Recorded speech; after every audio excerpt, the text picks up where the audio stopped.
ہر روز قریب 1500 flights U S سے Europe جاتی ہیں اور ان میں سے زیادہ تر اٹلانٹک اوشن کے اوپر صرف یہی خاص روٹ ہی استعمال کرتی ہیں۔ یہ ایک طرح کا جہازوں کا انویزیبل ہائی وے ہے جس میں سارے جہاز ایک دوسرے سے 60 کلومیٹر کے فاصلے سے آگے پیچھے اڑتے ہیں۔ سائیڈ ویز ان کا فاصلہ 30 کلومیٹر، جبکہ الٹیٹیوڈ کی بات کی جائے تو یہ ایک دوسرے سے صرف 1000 فیٹ اوپر نیچے ہی ہوتے ہیں، یعنی قریب 305 میٹرز۔ کبھی آپ نے خود بھی ایکسپیرینس کیا ہوگا یا پھر کوئی ویڈیو تو ضرور دیکھی ہوگی جس میں ملٹیپل جہاز آسمان میں ہی ایک دوسرے کے بہت قریب ہوتے ہیں۔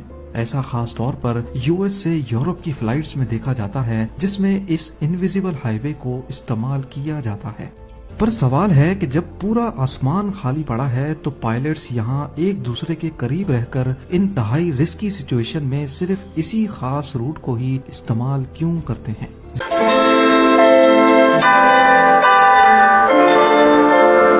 جہازوں کے اس انویزیبل ہائی وے کو قریب 100 سال پہلے ڈھونڈا گیا تھا۔ 1920 میں وسابورو اوئیشی نامی ایک جاپنیز میٹیورولوجسٹ نے آسمان میں کئی ویدر بلونز ریسرچ کے مقصد سے بھیجے تھے۔ انہوں نے نوٹس کیا کہ 30 سے 40 ہزار فیٹ کے الٹیٹیوڈ پر آسمان میں ایک انویزیبل طاقت ہے جو کہ بیلونز کو انتہائی تیز رفتار سے ایسٹ کی طرف لے کر جاتی ہے۔ ان کی اس ریسرچ پر دنیا نے زیادہ دھیان نہیں دیا، لیکن پھر 25 سالوں کے بعد ورلڈ وار 2 میں ایک ایسا واقعہ ہوا جس سے دنیا نے جاپنیز سائنٹسٹ کی اس ریسرچ کو سیریس لینا شروع کر دیا۔ اپریل 1945 میں 6 دوست پکنک منانے امریکن اسٹیٹ اوریگن گئے تو وہاں جنگل میں ان کو ایک بہت بڑا بیلون پڑا ہوا نظر آیا۔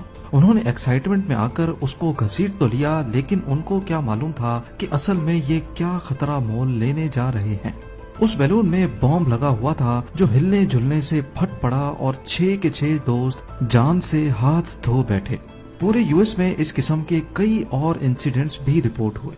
انویسٹیگیشن ہوئی تو معلوم پڑا کہ یہ بیلونز 10,000 کلومیٹر دور پیسیفک اوشن کے اس پار جاپان نے لانچ کیے تھے۔ صرف 2-4 نہیں بلکہ جاپان نے 9,000 کے قریب بیلون بومز لانچ کیے تھے، جن میں سے 300 اپنے ٹارگٹ یو ایس میں لینڈ ہوئے۔ جاپان نے وسابورو اوئیشی کی ریسرچ کا فائدہ اٹھا کر یہ بیلونز لانچ کیے تھے جو تیز ہواؤں میں بہتے ہوئے یو ایس تک جا پہنچے۔ تب سے لے کر 30 سے 40 ہزار فیٹ اوپر تیز ہواؤں کے اس ٹنل کو جیٹ اسٹریمز کہا جاتا ہے۔ قریب پورا سال ہی یہ ہوائیں میکسیمم 250 کلومیٹر پر آور کی اسپیڈ سے ایسٹ کی طرف ٹریول کرتی ہیں۔ ان کو ناردرن ہیمیسفیئر میں بھی نوٹس کیا گیا ہے اور سدرن میں بھی۔ یہ ٹیوب کی شکل میں ٹریول کرتی ہیں جس کی چوڑائی کئی 100 کلومیٹر جبکہ موٹائی 4 کلومیٹر ہوتی ہے، اور حیرت کی بات یہ ہے کہ ان کی کوئی فکسڈ لوکیشن بھی نہیں ہے۔ سائنسدانوں کا ماننا ہے کہ پولز اور ایکویٹر میں ٹیمپریچر ڈفرنس کی وجہ سے یہ تیز ہوائیں پیدا ہوتی ہیں۔ ایکویٹر کی گرم ہوا جب پول کی طرف ٹریول کرتی ہے تو جیٹ اسٹریمز پیدا ہوتی ہیں، لیکن ایکویٹر سے نارتھ پول کی طرف اگر ہوا ٹریول کرے گی تو اس کو ساؤتھ سے نارتھ جانا چاہیے، پر یہ جیٹ اسٹریمز ویسٹ سے ایسٹ کی طرف کیوں ٹریول کرتی ہیں؟ اس کی سب سے بڑی وجہ ارتھ کی روٹیشن بتائی جا رہی ہے۔ ہمارا ارتھ قریب 1600 کلومیٹر پر آور کی اسپیڈ سے اینٹی کلاک وائز ڈائریکشن یعنی ویسٹ سے ایسٹ کی طرف روٹیٹ کر رہا ہے۔ ناردرن اور ساؤترن ہیمیسفیئر میں ان تیز ہواؤں کو پولز کی طرف ٹریول کرنا چاہیے، لیکن ارتھ کی روٹیشن ان کو ویسٹ سے ایسٹ ٹریول کرنے پر مجبور کر رہی ہے۔ اب آ جاتے ہیں ہم اپنے مین کوشچن کی طرف کہ اٹلانٹک اوشن کے اوپر یو ایس سے یورپ جانے کے لیے ایک دن میں 1500 جہاز صرف ایک ہی پاتھ کیوں استعمال کرتے ہیں؟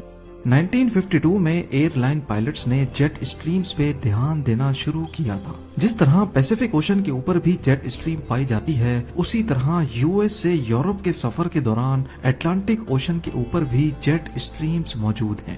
دوران سفر پائلٹس جہاز کو جان بوجھ کر جیٹ اسٹریم کے اندر لے کر جاتے تھے، کیونکہ 250 کلومیٹر پر آور کی ہوائیں جہاز کو آگے کی طرف پش کرتی تھی۔ اس سے جہاز کی اسپیڈ بھی بڑھ جاتی تھی، ٹربولنس بھی کم ہو جاتی تھی اور ظاہر ہے فیول کی بھی کافی بچت ہوتی تھی۔ اسی طرح اگر یورپ سے واپس یو ایس جانا ہو تو پھر پائلٹس کوئی بھی دوسرا روٹ استعمال کرتے پر جیٹ اسٹریم سے دور ہی رہتے۔ کیونکہ اب یہ ہوائیں اپوزٹ ڈائریکشن میں ہوتی تھیں جس سے جہاز پر الٹا اثر پڑتا تھا۔ وقت گزرتا گیا اور ایئر لائن انڈسٹری تیزی سے گرو کرتی گئی۔ تمام پائلٹس ایسٹ کی طرف جانے کے لیے اب جیٹ اسٹریمز کا استعمال کرنے لگے، پر سب سے بڑا مسئلہ تھا جیٹ اسٹریمز کے اندر بڑھتی ہوئی ٹریفک کا، جس سے ایکسیڈنٹس بھی ہو سکتے تھے۔ یہ کام ایئر ٹریفک کنٹرولر یعنی ATC کا ہوتا تھا کہ وہ ویدر کے حساب سے فلائٹس کا روٹ پلان بنائے تاکہ جیٹ اسٹریمز کے اندر کوئی جہاز ایک دوسرے سے نہ ٹکرائے۔ یہ تو ہم سب کو معلوم ہے کہ ایئر ٹریفک کنٹرول ٹاور پہ لگے ریڈارز جہازوں کی لوکیشن ڈیٹیکٹ کرتے ہیں۔ اس لوکیشن کے بیسس پہ کون سا پلین کتنے الٹیٹیوڈ پہ اور کتنی اسپیڈ سے فلائی کرے گا، یہ سب کچھ ATC ان کی لوکیشن جاننے کے بعد ہی مینج کر پاتا ہے۔ لیکن مسئلہ یہ ہے کہ ان ریڈارز کی رینج اتنی زیادہ نہیں ہوتی۔ یہ زیادہ سے زیادہ 128 کلومیٹر کی رینج میں موجود جہازوں کی پوزیشن ڈیٹیکٹ کر سکتے ہیں۔ یعنی فرض کر لیں کہ نیو یارک ATC کے ریڈار کی رینج صرف اس سرکل جتنی ہے جس کا ریڈیس 128 کلومیٹرز ہے۔ جہاز اس سرکل سے باہر جاتے ہی ریڈار کی رینج سے غائب ہو جاتے ہیں، تو اب ATC کو جہاز کی لوکیشن کا کیسے معلوم پڑے گا؟ اوشن تو ہزاروں کلومیٹر پر پھیلا ہوا ہے، اس کے اوپر اڑنے والے جہاز اپنی پوزیشن ہر 14 منٹوں کے بعد سیٹلائٹ یا پھر ہائی ریڈیو فریکوینسی کے ذریعے کنٹرول ٹاور کو بھیجتے ہیں، پر ان 14 منٹوں میں تو کوئی بھی حادثہ پیش آ سکتا ہے۔ اسی لیے 1965 میں ایک نیا سسٹم انٹروڈیوس کروایا گیا۔ اس کو northern Atlantic organized track system یا پھر NATOTS کہا جاتا ہے۔ اس سسٹم میں امریکہ اور یورپ جانے والی فلائٹس کے لیے ملٹیپل روٹ پاتھس بنائے گئے تھے، جن کو اٹلانٹک اوشن میں 4 مین سینٹرز کنٹرول کرتے ہیں۔ پہلا ہے نیو یارک اسٹیشن جو اس حصے کو کنٹرول کرتا ہے، دوسرے نمبر پہ کینیڈا کا گینڈر نیو فاؤنڈ لینڈ ہے جو اس ریجن کو کنٹرول کرتا ہے، سینٹا میریا اوشینک کنٹرول اس حصے کو، اور شینوک نردرن پارٹ کو۔ NATOTS کے ٹوٹل 6 روٹس ہیں جن کے نام NAT A سے لے کر NAT F تک ہیں۔ ٹیک آف سے پہلے پائلٹس کو ان میں سے کوئی ایک روٹ ایلوکیٹ کر دیا جاتا ہے، یا پھر دوران پرواز بھی اگر کسی روٹ پہ زیادہ ٹریفک ہو تو ان کو ایک روٹ سے دوسرے روٹ میں شفٹ کر دیا جاتا ہے۔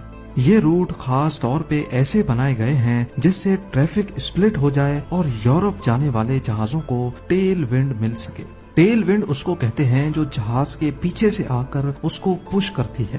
ان روٹس کو مزید ایفیشنٹ بنانے کے لیے دن میں 2 مرتبہ ویدر سیٹلائٹس کی مدد سے جیٹ اسٹریمز کی لوکیشن دیکھی جاتی ہے اور پھر اس حساب سے روٹس کو آپٹیمائز کیا جاتا ہے۔ جیسا کہ آپ اس لائیو ونڈ میپ پہ دیکھ سکتے ہیں، یہ لیفٹ پہ USA ہے، رائٹ پہ یورپ اور بیچ کا یہ سارا اٹلانٹک اوشن ہے۔ سی لیول پہ دیکھا جائے تو اٹلانٹک اوشن کے سینٹر میں 22 کلومیٹر پر آور کی ونڈ اسپیڈ ہے۔ یہ پورا وائٹ پورشن جو آپ دیکھ رہے ہیں یہ اصل میں جیٹ اسٹریم ہی ہے جو USA سے یورپ تک پھیل رہی ہے۔ NATOTS کے 6 روٹس کو اس جیٹ اسٹریم کے اندر ہی رکھا جاتا ہے تاکہ اگر 5 یا 10 منٹوں تک پلین کی لوکیشن ATS کو اپڈیٹ نہ بھی ہو تو پلین کا آٹو پائلٹ سسٹم NATOTS کے روٹس کی کنڈیشن کے مطابق اپنی اسپیڈ، الٹیٹیوڈ اور لیٹیٹیوڈ مینٹین رکھ سکے۔ یہی وجہ ہے کہ یورپ جانے والے پلینز ہمیں صرف اسی روٹ پہ فلائی کرتے دکھتے ہیں۔ اس چیز کو کنفرم کرنے کے لیے آئیے لائیو پلین ٹریکر کا رخ کرتے ہیں۔ یہاں اٹلانٹک اوشن کے اس حصے میں یورپ جانے والے تمام جہاز لائن سے ٹریول کر رہے ہیں، جبکہ واپس آنے والے پلینز اس جیٹ اسٹریم سے بہت دور دیکھے جا سکتے ہیں۔ ناظرین، اس کانسیپٹ کو آسان الفاظ میں سمجھانے کی میں نے کوشش تو بہت کی ہے، امید